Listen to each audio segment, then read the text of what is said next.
பொதுகுளங்கரா பகவதி அம்மான் கோயில் கேரள மாநிலத்தின் பாலக்காடு மாவட்டத்தில் அமைந்துள்ள ஒரு புகழ்பெற்ற ஆலயம் ஆகும்.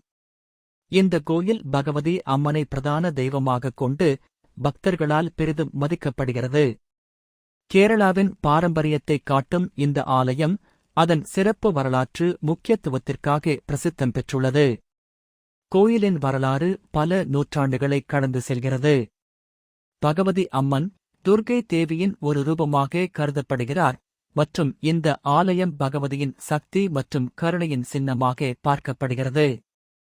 கேரளாவின் பாரம்பரிய விழாக்களில் ஒன்று பூரம் திருவிழா இந்த கோயிலில் மிகுந்த உற்சாகத்துடன் கொண்டாடப்படுகிறது. இந்த விழாவின் போது பக்தர்கள் மற்றும் சுற்றுப்புற மக்கள் கூடி வந்து பாரம்பரிய கலை நிகழ்ச்சிகள், இசை, நடனம் மற்றும் மாடு போட்டி போன்றவற்றை நடத்தி பகவதியின் அருளை பெறுகின்றனர்.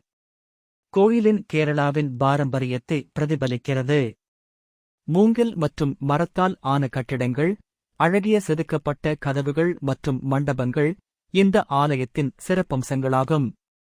கோயிலின் சுற்றுப்புறம் இயற்கையின் அழகுடன் சூழப்பட்டுள்ளது, இது பக்தர்களுக்கு ஆன்மீக அமைதியைக் கொடுக்கிறது. பொதுகுளங்கரா பகவதி அம்மான் கோயில் பாலக்காட்டின் ஆன்மீக மற்றும் கலாச்சார பாரம்பரியத்தின் முக்கிய அங்கமாக விளங்குகிறது.